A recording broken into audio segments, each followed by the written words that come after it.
Just a short overview of some basics of anxiety. Some of this will mirror some of the DBT trainings I've done on anxiety in general, but again, I kept thinking, like, when we're talking about making efforts at tolerating distress, what else could we be targeting here beyond anxiety and distress? And certainly, the ideas about like the requirements for generalized anxiety disorder are out here if you're interested. Just as a starting point, I know this is Psych 101, but I have to make sure that we're all on the same page here. I won't spend any time reading through all the basic requirements, but there you have them. I think most importantly, when we're talking about some of this stuff, we have distress tolerance, and then we have emotion regulation. With emotion regulation, the idea is that I feel bad about something, or I have a negative emotion of some kind, and I don't want to have that negative emotion anymore. I want to actively do things that I can do to make myself feel better in a particular moment. And generalized anxiety disorder would fall under that umbrella. Anytime the sort of emotional content doesn't match the situation, these are times where I'm trying to push in the opposite direction. That would be times when I would use something more akin to emotion regulation. With things like specific phobia, or things that are the DSM subtypes of specific phobia, or other things that sort of don't have much in the way of rhyme or reason to them in terms of why I feel the way that I do, or emotions that are perhaps more appropriate to the situation, that might be where I make use of distress tolerance. So I have a couple of slides devoted to this down the road. Like, for example, if my father passes away, and I love and care about my father, and we had a great relationship, and then he passes away suddenly, I'm supposed to feel sad about that. Like, that would make sense, And the preferred response to that is to not try to not feel sad, but to instead try to, sort of weather the storm of these bad feelings that are sort of expected to last here for an indefinite period. So again, those are the broad overarching concerns here. Specific phobias and things like that tend to fare better with like distress tolerance, but you can certainly use emotion regulation strategies for those as well. But things like generalized anxiety disorder or other things that aren't sort of in line with the reality of the situation, but are more connected to some inherent genetic things or what have you, some of those fare better with efforts at emotion regulation. But I figured I would at least mention some of the basic stuff here. Take all this with a grain of salt, but yes, just about everybody seems to be suggesting that things like anxiety, worry, rumination, obsession, all of it have increased substantially since COVID-19 happened. The World Health Organization indicates a 25% increase in prevalence of anxiety and depression worldwide. Boston College researchers found reports of anxiety increased to 50% in November of 2020. Rates that were 6 times higher than 2019. The CDC reported a spike in 2021. Even the Economist gave some pretty dire numbers, with women showing worse increases than their male counterparts. But again, remember that this should be taken with a grain of salt. It's hard to say with absolute certainty that the entire population writ large is about to have a stroke or something. Yes, it does seem to be anecdotally true that we're a more anxious nation now than we were 5 or 10 years ago. But to start with, measurement of mood, I think, is a pretty tricky business. Even the most vetted instruments, such as the Beck Depression Inventory and things like that, require reporting of symptoms that is both subjective and anecdotal. It's hard for me to remember what my anxiety was last Wednesday, especially if I'm not anxious about it now. Not to mention just how damnably subjective all of this stuff is. If you've ever been to a hospital, like the way that they rate your pain is typically like a series of smiley faces and frowny faces, which is the what they make to determine whether they're going to give you Advil or morphine in most cases. Anxiety is even more abstract and more subjective in the ways that we describe it to others. So those are some of the basic key factors here. Let me just make sure I covered all the points. We did cover, I just have the symptoms for GAD listed here if you want them, because when we talk about distress tolerance, we're going to circle back to that.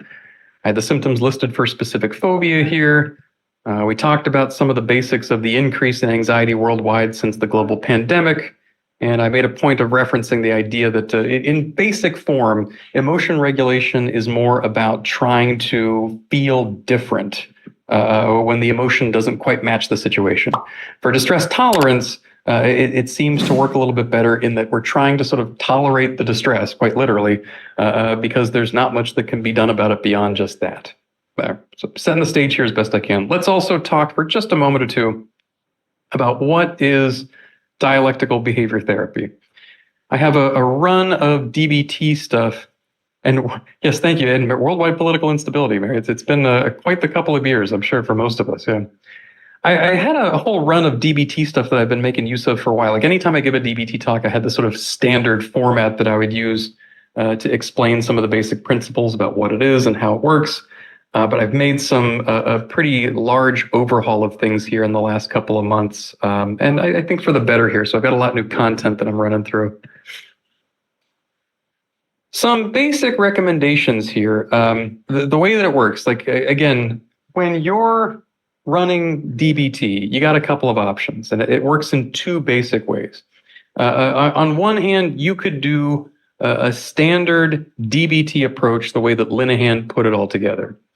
And if you know anything about that, I believe a lot of her research was a large-scale government stuff for like NIDA or NIH, I can't remember which. But basically, the way that she put it together was that these were for folks that met the criteria for borderline personality disorder. And the approach was, a very structured and regimented, very exhaustive. We have individual therapy. We have group sessions where we're teaching people skills. We have phone consultation that we provide to folks 24 hours a day, 7 days a week.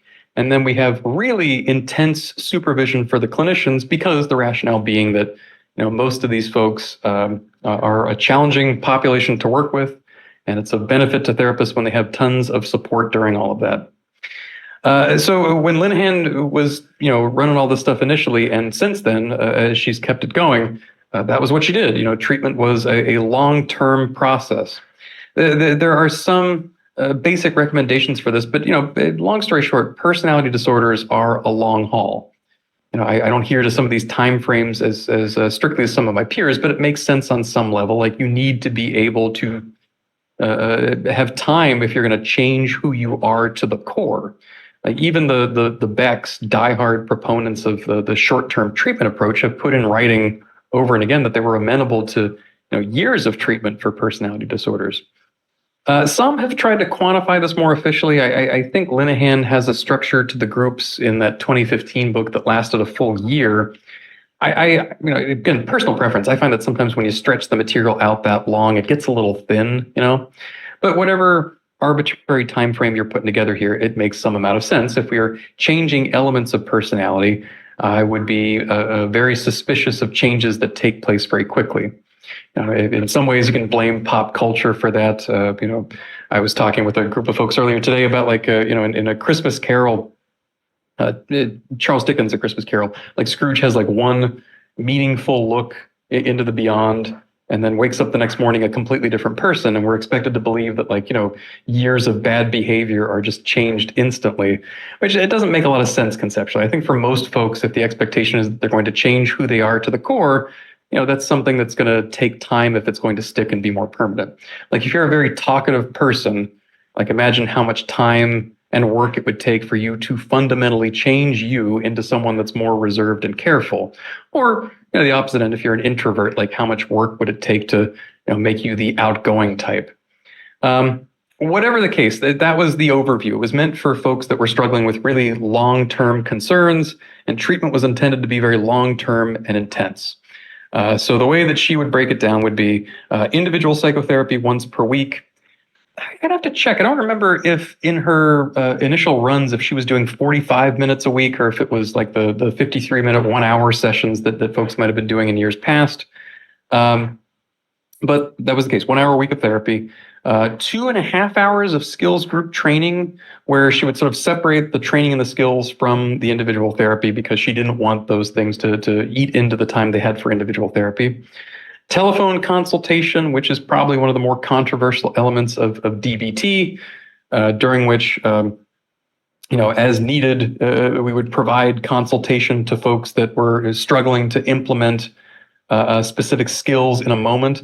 Like the idea behind it was that with many of these things, like the telephone consultation and the diary cards, she was trying to create a tether between the therapy world and, for lack of a better way to put it, the real world.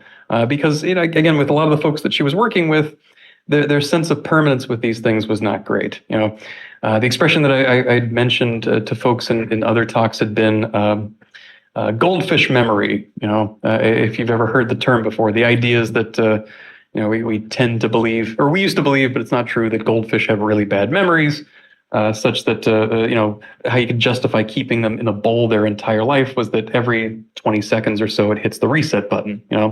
Every 20 seconds a goldfish is like, oh, I'm in a bowl. Oh, I'm in a bowl, over and over again. And if that's the case, then it's not. It actually turns out that goldfish have pretty impressive memories. They're very good at facial recognition. But if it were true, what it would mean is that when a goldfish is happy and well fed, it means it would think that it's been happy and well fed its entire life. When a goldfish is starving, it would think that it's been starving its entire life. When a goldfish is dying, it assumes that it's been dying its entire life.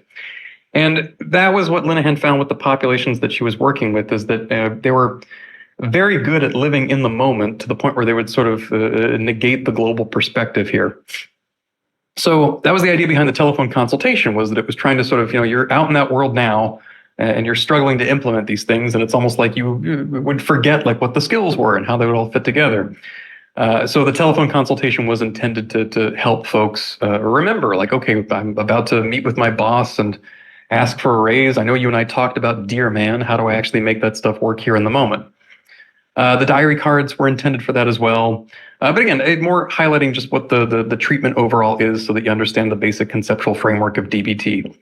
And ancillary treatments, like, again, I think Linehan and her crew were at their core pragmatists. There should be other things that folks do, and frankly, whatever works, whether it's medication management, exercise, diet, yoga, meditation practices, or really whatever folks need to succeed. Yeah. But a big chunk of what they were trying to achieve here was making sure that folks had as much support and guidance as possible. Quick history of DBT and how all this stuff fits together. This has been around for upwards of 30 years. I think Linehan started developing this round about the 1980s, as she was working with a lot of folks that were struggling with concerns connected to borderline personality disorder, and found that the majority of the therapy community was not super nice to them. And remember, that was a thing for a while. There was this propensity within the profession to really use some denigrating language to describe folks that met the criteria for borderline personality disorder. I think it's easy to forget that stuff because we're a profession that's so focused on compassion, empathy, and understanding these days. But even back in the go-go days of the 1980s and whatnot, the idea about therapy was let's try to fix this stuff quick. I think it was partly how and why cognitive therapy got to be as popular as it did there for a period, because it was more in line with that aesthetic or attitude. Yeah. Energy vampire. Yeah. I think I know that one. Is that's in reference to What We Do in the Shadows? Is that right? Sorry about that. I wasn't quite sure where that fit in here. But yes, so yeah, that was a thing for a while. Like there were awful things that folks sort of said about this population, and it was very problematic.